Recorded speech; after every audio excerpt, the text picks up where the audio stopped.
What you are about to see and hear was supposed to end up on the cutting room floor. But after reviewing this brief dialogue between myself and UFO researcher Grant Cameron, I decided, let's put it out there. And fortunately, Grant had no problem in granting me permission to do just that. So listen to this very short but important answer to a question I posed to Grant just prior to a recent interview we did out at Contact in the Desert. And it has to do with To the Stars Academy's own Tom DeLonge and his front and center position of what some people feel to be the beginning of disclosure. And, by the way, as a footnote, be sure to stay tuned for our full interview with Grant Cameron on location at Contact in the Desert in Indian Wells, California. Watch this. Why Tom DeLonge? Well, what Tom did is he went to them and he said, you're trying to get a message. This is what I say in Managing Magic. They're trying to get out a message, but you can't put the president up to say it. You can't put the CIA director up to tell the story. Right. So you have to have an intermediary. You've got to have somebody in the middle who tells the story. So what they did is use Bill Moore, they used Robert Emmager in the 70s, who was a advertising executive at Grey Advertising, do a documentary. They use these different people to be the intermediary. So Tom DeLonge goes to them and says, you're not getting the message across. You're trying to get this message out. It's not working.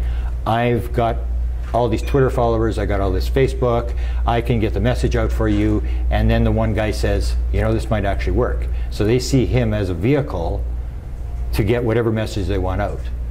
And so they picked, same as Bill Moore, the Bill Moore thing in the 1980s. Bill Moore wrote the book, The Roswell Incident, which changed, it was almost like this viral story now. It was like, oh my goodness, this is Roswell crash. He's actually got witnesses. He's talked to the intelligence officers. This is not something, he's got all these people interviewed. He was contacted within days when he went on the tour to say, you only guy knows what you're talking about.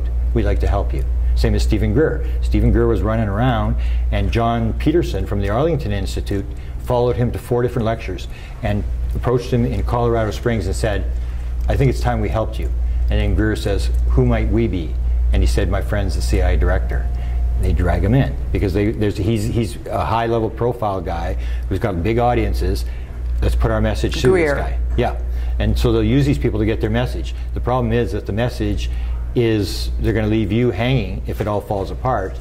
And you never know what the message is, because that's what Tom DeLonge says. I'm not running the thing. And I said in my book, yes, you're not running this. This is exactly the whole point. So who is actually running this thing? You are the puppet. So who's the puppet master? Who's the guy who's actually... Who's the puppet master? Yeah. Yeah, interesting. Okay. All right. I'm wondering if would you want to, if we wanted to keep this, would you want to... It's up to you. No, it's your... Okay. All right. Yeah. But he's playing an important role. I mean, he's playing an important role in what the government is trying to get out. The government, I firmly believe, the government has since 1947 been trying to sort of get the story out, because what the situation is that if you say you're a Hollywood director and you're going to do a movie on the CIA, they have 2 options. They can either try to kill you, stop you from doing the movie, or they can come to you and say, Alexis, I heard you're doing a movie on the CIA. Have you ever been to the CIA? Right, I know, I got you. And so they get you going, and that's why I call it managing magic. It's managing the story, and the magic. It's not UFOs. It's managing magic. Yeah, it's magic. So it's at the CIA. I believe it's called phenomenology. Yes, so it's not UFOs. Right. It's UFOs, remote viewing, psychic phenomena, ghosts. It's the whole thing. It's this higher element of consciousness that they realized. From the word go, the Canadians knew in 1950, so they knew this higher level of consciousness, and they're managing this whole thing. So when you get Kit Green worked on the remote viewing program, and he's also into UFOs. When Obama in the last days released these 12 million pages, it was UFOs and remote viewing stuff. It's all connected. It's all the same thing, and they've realized this from the word go, that you have these connections between it. So they'll use whatever method they can to manage the story, and that's all they're trying to do is manage the story.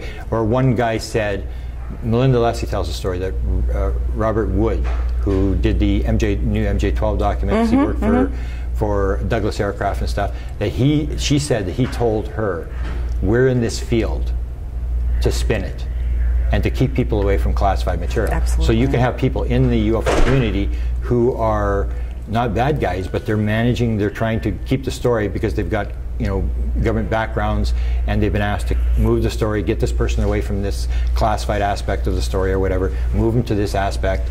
And so that's when they drop the documents or whatever they're dropping into the field. It's to get you going in a certain direction. Absolutely, yeah.